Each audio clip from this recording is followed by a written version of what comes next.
Hey tout le monde, bienvenue pour ce Week 21 Airdrops, l'ultime Week Airdrop. Pour revenir sur les airdrops de cette semaine, et nous commençons tout d'abord par les airdrops finis, et il y en a énormément, il y en a 20 exactement. Il y a Go Network, Collectix, House Panda, Max Data, Una, Coinbundle, VRT World, Allstocks, Boosto, CoinMetro, Zero Chain, Rovit, Iconic Lab, iMedis, Carlive, PDPS, Bitox, Datcon, Phoenix et Superbloom. Donc voilà, donc énormément d'airdrops qui mettent fin à leur procédure d'enregistrement. Donc voilà, qui devraient tomber au fur et à mesure par la suite. Certains bientôt et certains d'autres vers la fin d'année, puisque leur ICO est prévu, on va dire, vers août. Je pense notamment à Go Network. C'est pas pour tout de suite pour eux. Et par rapport aux airdrops prometteurs, cette semaine, eh bien, nous avons trois airdrops qui sont vraiment bien. Nous avons tout d'abord le projet de Swatchcoin en qualité top, qui est tout simplement une ONG, donc une organisation non gouvernementale, qui est en faveur des entreprises qui luttent contre le gaspillage. Et du coup, elle promeut des solutions utilisant la blockchain euh, pour aider, on va dire, ces entreprises-là à faire leur travail. Et en même temps, elle effectue une information, on va dire un service d'information pour n'importe qui, pour les individus, les particuliers, pour, on va dire, vraiment les informer par rapport aux problèmes de gaspillage et de pollution qu'il y a actuellement. Donc voilà, c'est un projet particulier, vu que c'est pas vraiment un protocole, euh, c'est pas un service particulier, mais on va dire que c'est voilà, comme ils le disent, hein, c'est une ONG, donc c'est une organisation non gouvernementale qui vraiment veut centrer son service de développement de la blockchain sur les entreprises qui peuvent lutter contre le gaspillage. Ce qui est noble, hein, c'est bien. Il faut des projets comme ça, au moins ça fait taire les détracteurs de la blockchain qui disent que ça pollue trop, que la blockchain ça tue, hein, ça tue des bébés.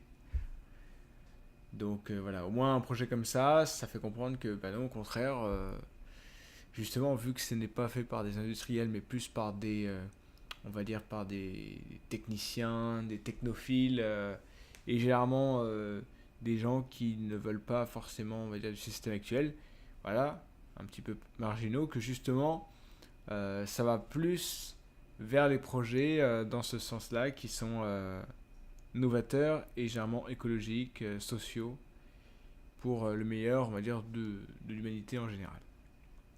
Au niveau des potentiels avérés, nous avons Globka, qui tout simplement c'est un projet qui vise à aider les casinos IRL. Alors quand je dis IRL, c'est les casinos qui sont basés, on va dire, en physique, en dur, donc un casino réel, en gros, pas un casino en ligne. Mais justement, c'est les aider à créer un secteur de jeu en ligne en utilisant la blockchain. Et Globka utilise à la fois son expérience, qui est apparemment très développée en Grande-Bretagne, et en même temps sa licence des jeux qu'elle possède pour faire partager cela et on va dire vraiment proposer des services de qualité aux casinos qui vraiment veulent créer voilà, un service de casino en ligne mais toujours personnalisé selon le casino physique en soi.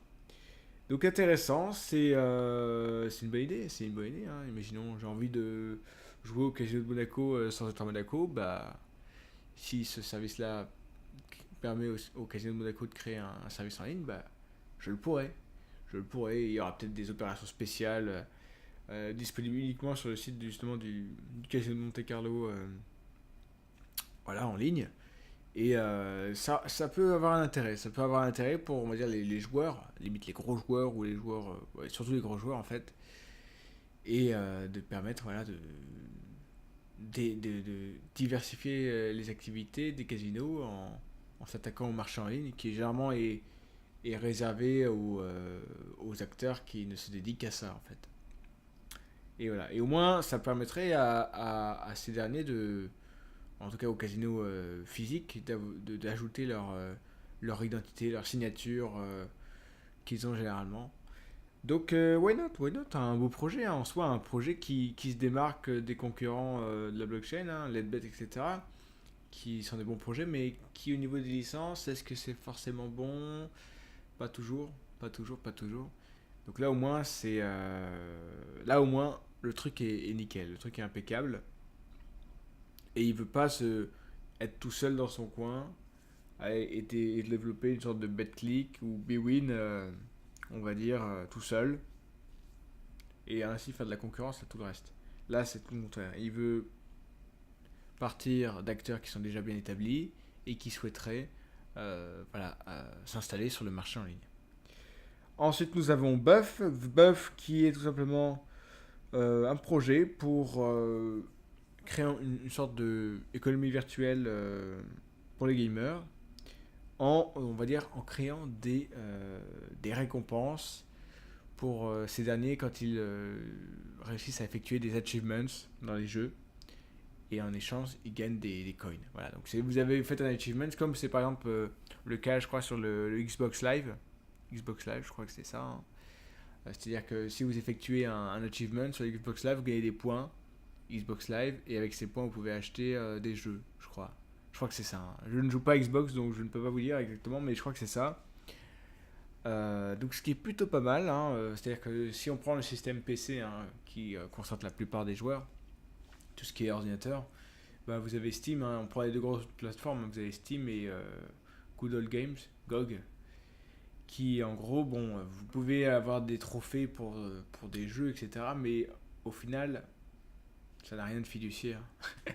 C'est-à-dire que c'est là pour faire joli, hein, pour faire beau, mais au final, bah, c'est tout quoi. Vous pouvez pas acheter des points. Le jeu ne vous récompensera pas forcément si vous êtes un joueur de longue date, si vous si vous vraiment vous faites en sorte de jouer selon des standards de qualité de gaming, vraiment un hardcore gamer, bah, vous ne serez pas forcément récompensé.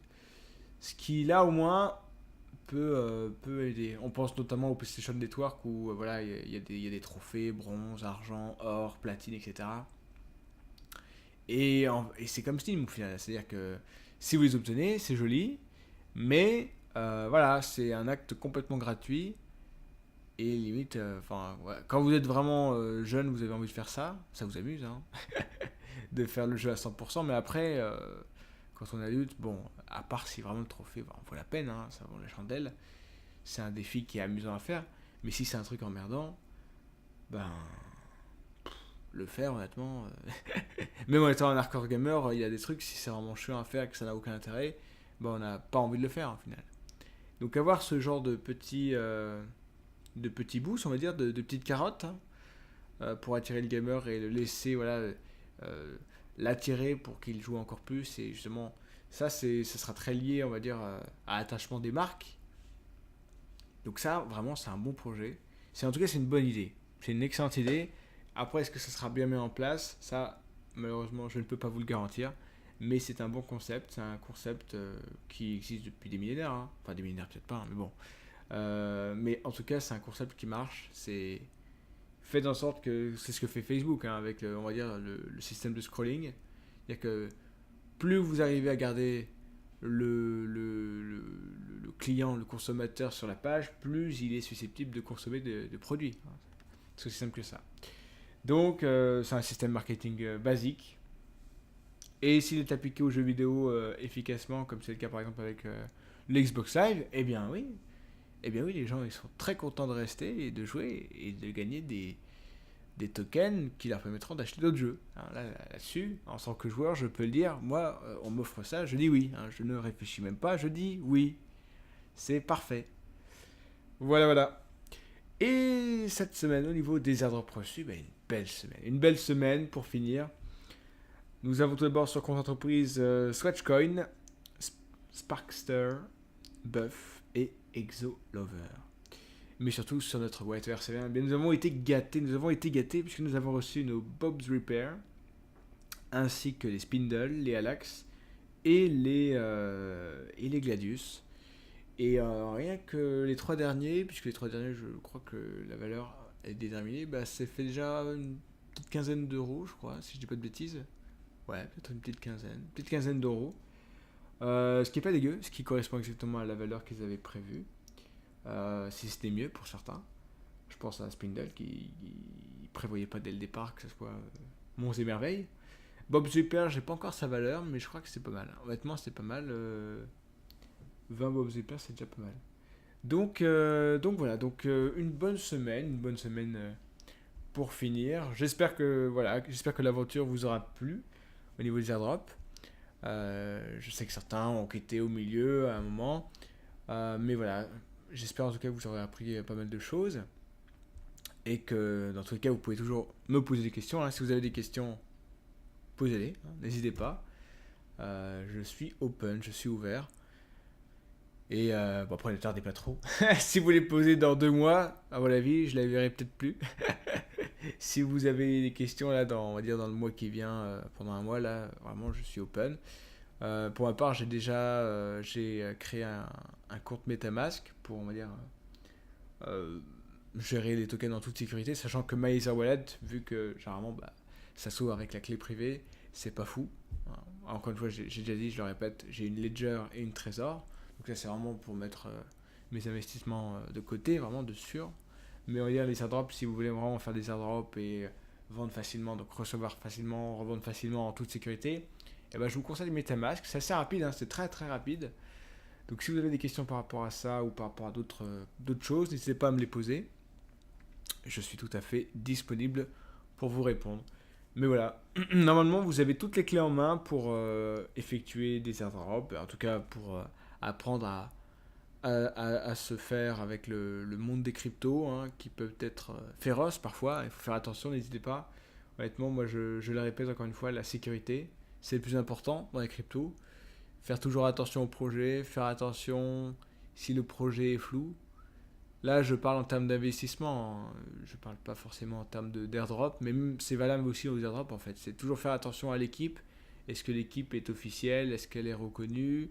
Est-ce que le projet est bien noté? Est-ce que, voilà, encore une fois, je cite les sites de ICO Bench et ICO Holder que je mettrai en description. Voilà, je vais les mettre en description, moi c'est plus simple. Vous pourrez ainsi vérifier si vous voulez continuer après les airdrops. Et bien, si certains projets que vous aimeriez faire les airdrops, toujours vérifier si c'est des vrais projets et si ça vaut la peine. En fait, il y a plein de projets, c'est de la merde, donc ça vaut pas la peine de le faire parce que en gros, vous recevrez sans doute jamais des tokens ou vous recevrez des tokens qui n'auront jamais de valeur. Donc, autant faire un projet qui en vaut la peine, qui est reconnu, dont on sait que ça va perdurer, que ça va se développer et ça va sans doute devenir quelque chose de bien que d'aller chercher de la merde et puis de penser qu'un jour ça va devenir du caviar parce que la merde, hein, quoi qu'on en dise, ça reste de la merde, hein. Voilà, c'est aussi simple que ça. Donc voilà, très important la sécurité, je le répéterai toujours. Attention à votre clé privée, ne donnez jamais votre clé privée. Vous pouvez partager votre clé publique, c'est pour ça qu'elle s'appelle publique. La privée, gardez-la pour vous. Gardez-la pour vous, jamais sur des drives, jamais sur des sites de partage ou de cloud. Jamais. Vous la marquez en dur, vous la marquez sur du papier, vous la marquez sur un truc. Vous pouvez même la marquer sur des plaques de fer si vous voulez que. Parce que le papier ça brûle et la plaque de fer, bon, pour la faire fondre c'est plus dur, hein. Et je ne blague pas, hein. Il y a des services qui existent comme ça. Mais voilà. Faites bien attention. Et puis surtout, faites de bons investissements, je vous le recommande. Je vous le conseille. Alors, on est qu'au début de la blockchain, on est qu'au début. Qu'au début. Et honnêtement, c'est le bon moment pour se lancer, pour acheter des bitcoins, des ethers, des petites cryptos ici et là qui sont prometteuses. Parce que d'ici 2-3 ans, en 2018, peut-être qu'en 2020-2021 déjà, le marché va faire un grand boom en avant. Et à ce moment-là, ça atteindra le mass market. Ceux qui se seront dit, bon, bah, c'est de la merde, c'est de la tulipe, hein, bah, ils seront là à se mordre les doigts. Ou en tout cas, ils utiliseront la blockchain sans même s'en rendre compte. Mais nous, on aura tout prévu et on sera très bien. Bref, en tout cas, je vous souhaite le meilleur. Et puis, encore un grand merci pour toute votre attention, vos petits messages. Merci. Et je vous dis à la prochaine. Je ne sais pas quand exactement, à mon avis, je vais essayer de faire ça dans les 2 semaines qui suivent. Pour le fameux bilan sur l'ensemble des airdrops qu'on a pu effectuer, savoir combien ça vaut. Combien est-ce que ça vaut déjà de ceux qu'on a, combien on va recevoir à la fin, sans doute. Voilà. Et en tout cas, en suivant les valeurs qui étaient prévues à l'origine. Hein. Parce qu'après, si ça monte exponentiellement, ça je ne peux pas le savoir, je ne peux pas le deviner. Tout ce que je peux vous dire, c'est si ça suivra en effet les prédictions ou non. Voilà, voilà. Sur ce, eh bien, je vous souhaite un excellent dimanche et je vous dis à la prochaine. Ciao, ciao.